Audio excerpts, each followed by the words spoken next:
बिस्मिल्लाहिर्रहमानिर्रहीम। अस्सलाम वालेकुम। एमबी न्यूज़ के न्यूज़ स्टूडियो के साथ मैं हूं नुज़हत नूर और यहाँ पर सबसे पहले अहम खबर से आपको आगाह करेंगे कि 5 रुकनी गैंग ने एक खवातीन को नौकरी का झांसा देकर उसे इज्तिमाई ज़्यादती का निशाना बना डाला। 5 रुकनी गिरोह ने नौकरी का झांसा देकर खातून को इज्तिमाई ज़्यादती का निशाना बना डाला। सूबा पंजाब के दारुल हुकूमत लाहौर में 5 रुकनी गिरोह ने नौकरी का झांसा देकर खातून को इज्तिमाई ज़्यादती का निशाना बनाया।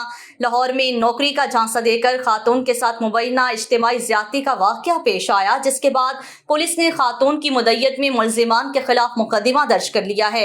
FIR के मतन से मालूम हुआ है कि ये अफसोसनाक वाक़या लाहौर के इलाके सत्तू कतला में पेश आया, जहाँ 5 मुलजिमान ने खातून को मुबैना इज्तिमाई ज़्यादती का निशाना बनाया। वाक़े के बारे में पुलिस ने मजीद बताया कि झंग की रिहायशी खातून को उमर नामी मुलजिम ने नौकरी का झांसा देकर लाहौर बुलाया, जिसके लाहौर पहुंचने पर मुलजिम इसे मुतासिरा खातून को सत्तू कतला के इलाके में अपने एक फ्लैट में ले गया, जहां मुलजिम उमर फारूक के 4 साथी पहले ही फ्लैट में मौजूद थे, जिन्होंने नशे की हालत में खातून पर तशद्दुद के बाद इसे मुबैना तौर पर इज्तिमाई ज़्यादती का निशाना बना डाला। आगे बढ़ेंगे और आपको बताएंगे कि रेहाना डार का कहना है कि ख्वाजा आसिफ ने पहले भी मुझ पर कई मुकदमात दायर किए हैं। रेहाना डार का कहना है कि ख्वाजा आसिफ ने मुझ पर पहले भी बहुत सारे मुकदमात दायर किए। PTI रहनुमा उस्मान डार की वालिदा रेहाना डार ने कहा है कि ख्वाजा आसिफ ने मुझ पर पहले भी बहुत सारे मुकदमात किए हैं, वो सब के सब झूठे मुकदमात थे। पाकिस्तान की अदलिया मेरे लिए काबिल फ़ख्र है, मुझे इंसाफ मिलेगा। अल्लाह के बाद अपना फैसला जज पर छोड़ दिया है। Lahore high court election tribunal में पेशी के मौका पर PTI रहनुमा रेहाना डार का मीडिया से गुफ्तगू करते हुए कहना था कि इन झूठों से घबराने वाली नहीं हूँ, इनका डट कर मुकाबला करूंगी। दूसरी जानिब Lahore high court election tribunal ने ख्वाजा आसिफ की NA 71 से कामयाबी के खिलाफ रेहाना डार की दरख्वास्त पर समाअत की। Lahore high court election tribunal justice Sultan Tanveer Ahmad ने रेहाना डार की दरख्वास्त पर समाअत की। और आपको बताएंगे कि अद्वियात की किल्लत और अदम दस्तयाबी की वजह से हुकूमत ने इसके लिए एक ऐप मुतारिफ करवाई है।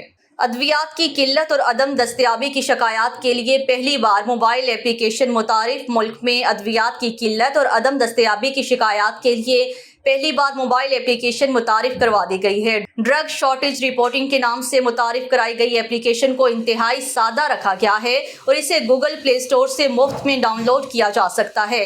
Drug regulatory authority of Pakistan के मुताबिक एप्लीकेशन पर शिकायत दर्ज करवाने के लिए इस पर अकाउंट बनाने की ज़रूरत नहीं पड़ती। शिकायत कुनिंदा को अपने शनाख्ती कार्ड समेत मोबाइल नंबर और नाम फराहम करना पड़ता है। एप्लीकेशन से अद्वियात की अदम दस्तयाबी से मुतल्लिक मालूमात हासिल होंगी, बल्कि इससे ये भी पता चलेगा कि किस शहर में मसनूई किल्लत और ज़ख़ीरा अंदोज़ी की जा रही है।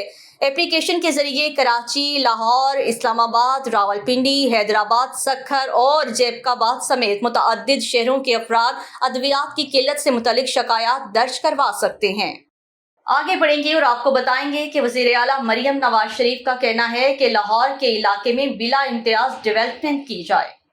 लाहौर के हर इलाके में बिला इम्तियाज डेवलपमेंट कराई जाए। मरियम नवाज वज़ीर आला पंजाब मरियम नवाज ने लाहौर के हर इलाके में बिला इम्तियाज डेवलपमेंट कराने और नकासी आब का पायदार निज़ाम वाज़े करने की हिदायत जारी कर दी। वज़ीर आला पंजाब मरियम नवाज की ज़ेर सदारत लोकल गवर्नमेंट से मुतालिक आला सतह का इजलास हुआ, जिसमें ड्रेनेज और सीवरेज सिस्टम और गलियों की मरम्मत और बहाली पर ब्रीफिंग दी गई है। इजलास में मुज़ाफ़ाती आबादियों में street lights, park and horticulture पर पेशरफ्त का भी जायजा लिया गया है। इजलास से खिताब करते हुए वज़ीर आला पंजाब मरियम नवाज का कहना था कि टूटी गलियों, मोहल्लों और सड़कों पर खड़ा गंदा पानी और उबलते गटरों को देखना तकलीफ दे अमर है। तमाम इदारे अवाम के मसाइल हल करने में कोताही ना करें। शहर का कोई भी हिस्सा तरक्याती कामों से महरूम ना रहे, जबकि शहर की कोई गली कच्ची ना रहे। MB न्यूज़ की न्यूज़ स्टूडियो से फिल वक्त के लिए इतना ही। मज़ीद न्यूज़ और अपडेट्स के लिए देखते रहिए MB न्यूज़, क्योंकि MB न्यूज़ है मिलियंस ब्रॉडकास्टिंग न्यूज़ नेटवर्क।